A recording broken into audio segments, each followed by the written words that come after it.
Hi, I'm Sam from Feeling Fit. I recently received a sample of this Enzo matcha. I love matcha, as any of you know if you've been reading my blog. I thought today I would actually just share a simple recipe using matcha. This will be a green tea chai smoothie. I love chai, the scent of it, the way the spices, just kind of mingle with your tongue and the taste. So I thought it would be nice to make my own chai, but still get the benefits of green tea.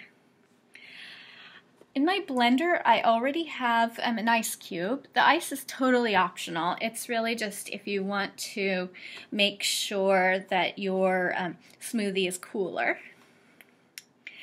I also used one large banana, some almond milk.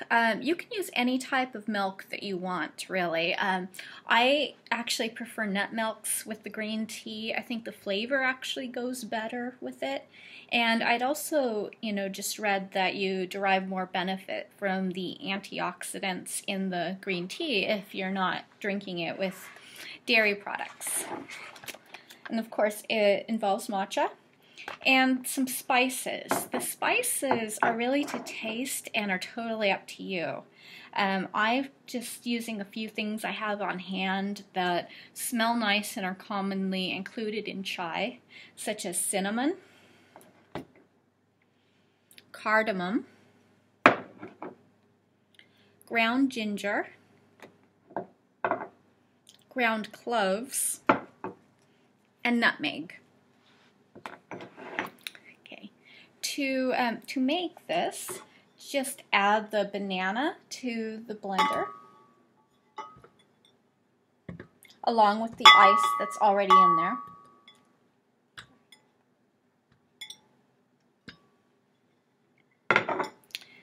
Next, pour the milk, whether it's almond milk or coconut milk is actually really good in this, or dairy milk, whichever your milk of choice is.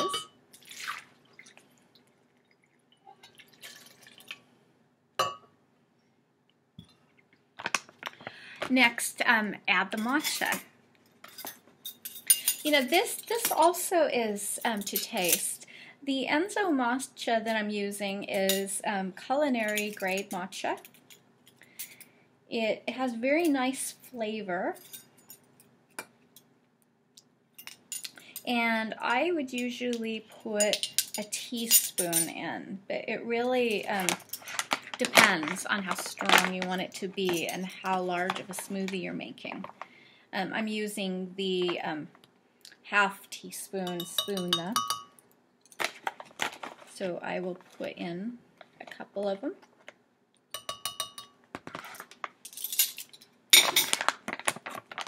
And now for the spices.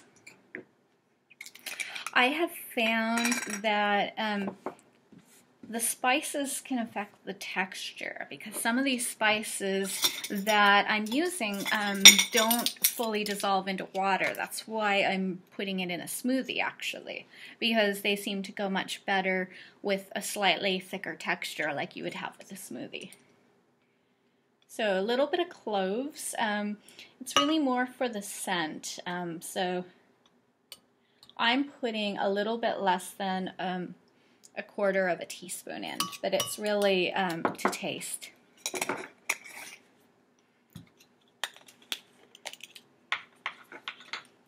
A little bit of nutmeg. Similar. You notice if I were being very precise about my cooking, I would not be dumping spices over the blender into the spoon, but really this recipe is quite forgiving, and really it's to taste. So if you don't like any of these, you can just leave them out. Some cinnamon.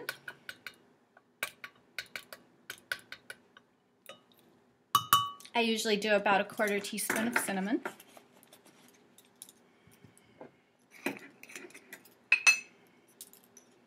Ginger. I think the ginger is actually, this ginger in particular, even though it's powdered, it's still basically minced ginger. So it is very good on flavor, but it does have trouble dissolving into a liquid. And finally, the cardamom. I put a little bit more of the cardamom just because I like it. So once you have all those together, you just blend. I'm not going to make you watch the whole blending process because it does take a couple of minutes and is noisy. Hi, I just finished blending the smoothie and I just wanted to show you how it turned out.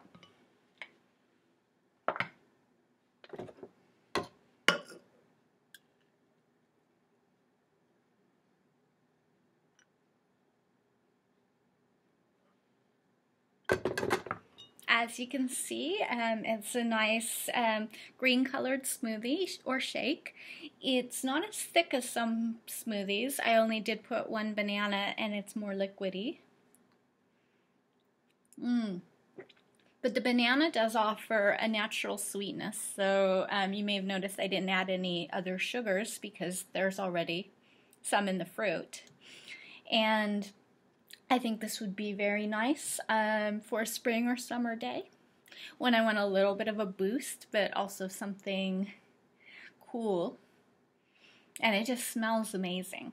Thank you. And I made this again using Enzo Matcha, which is available online at Amazon and probably on Enzo's website as well. Thank you. Bye.